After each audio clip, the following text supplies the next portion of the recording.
soundtrack of explosions and digital screams. Right, Rodney said, tapping his pen. Meeting of the Board of Directors. Item 1, the debt. £48,754. Item 2, assets. We have 200 broken umbrellas, 50 fake shock absorbers, and 199 electronic personal organizers. One broke when Dell sat on it. It didn't break, Dell corrected from the armchair. It just redistributed its components. It's an exploding view model. Very educational. Whatever, Rodney sighed. Dell, we need a real plan. We can't keep selling junk to the neighbors. We're going to get evicted. Dell leaned forward, his voice serious. Rodney, I've been thinking. As the managing director, you need to think big. We don't need 100 small deals. We need one huge deal. A deal that will wipe out the debt in one go. And what is this deal?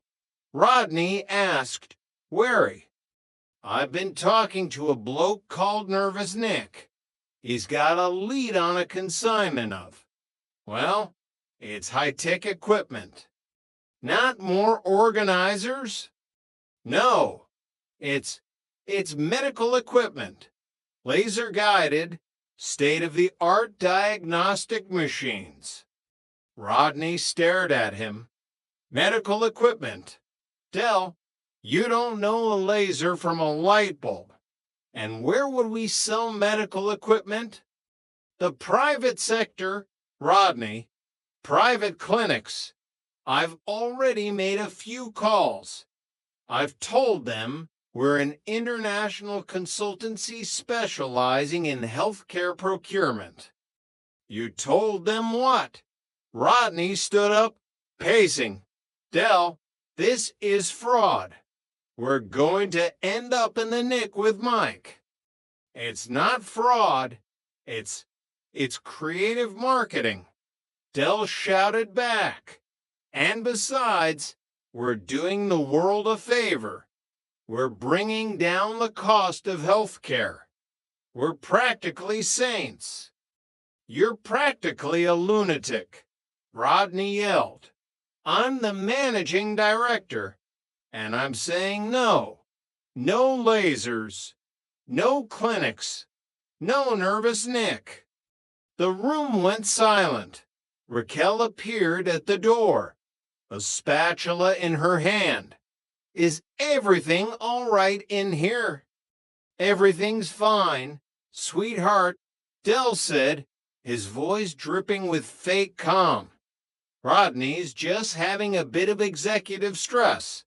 He'll be fine once he's had his tea. Rodney slumped back into his chair. I can't do this, Dell. I'm not a businessman. I'm just Rodney. Dell walked over and put a hand on his brother's shoulder. No, you're not just Rodney. You're a trotter. And trotters never give up. We'll find a way. Prove. Kushti. Chapter 20. The Ghost of Millionaires Past. Later that night, when the rest of the flat was asleep, Dell stood on the balcony, looking out over the flickering lights of Peckham. The wind was cold, but he didn't feel it. He was thinking about the yacht. He was thinking about the taste of the expensive cognac and the feeling of the sun on his face in Barbados. He missed it. He missed the respect. He missed the way people looked at him when he had money in his pocket. Now, they just looked at him with pity. Or worse, they didn't look at him at all. If only Mum could see us now, he whispered to the night. He remembered the promise he'd made to her on her deathbed. He'd promised to look after Rodney. He'd promised to make something of themselves. And for a while, he'd done it. He'd reached the summit. But the fall had been long and hard. He reached into his pocket and pulled out the 1-pound coin from the Gold Rush show.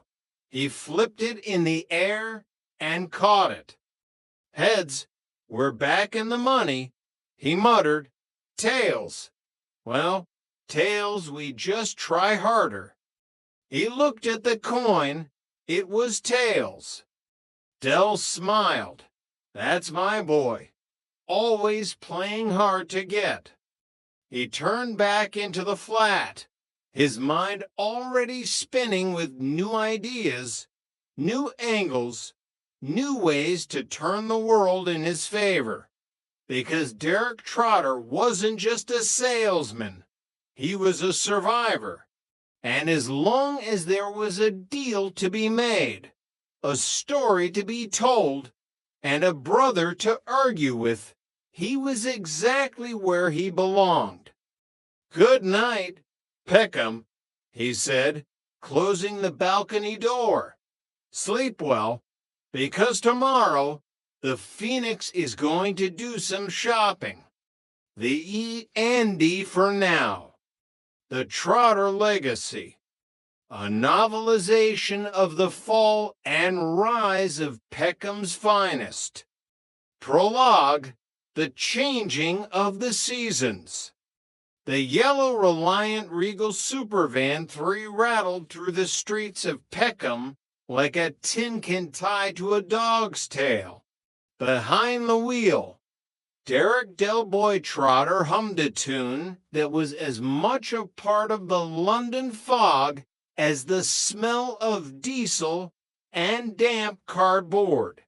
The van groaned at every corner, its fiberglass body vibrating with the effort of staying together, much like those various business schemes.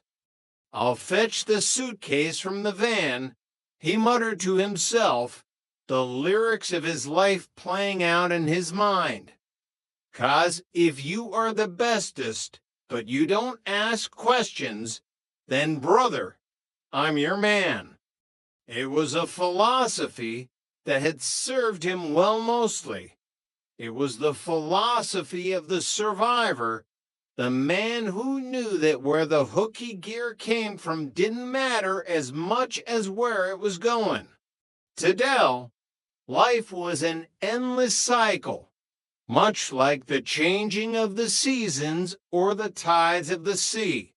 One moment you were eating caviar in a penthouse, and the next, you were back in the Nag's Head wondering if you could put a pint on the slate. But lately, the seasons had been particularly cruel. He glanced at his younger brother, Rodney, who sat in the passenger seat looking like a man who had just been told his library card had been revoked. Rodney was nervous. Rodney was always nervous, but today he looked positively translucent, his long, lanky frame folded awkwardly into the cramped cabin. "What's up with you, Rodney?" Del asked, his voice a gravelly mixture of mock concern and genuine irritation.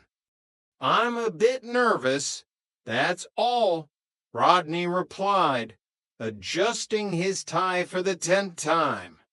"I mean, this bloke we're going to see, this Justin, he's not going to be asking me anything about my private life, that sort of thing, is he?" Del scoffed, shifting the van into a gear that sounded like a bag of bolts being shaken. "Of course he ain't. We're not that private, Rotters.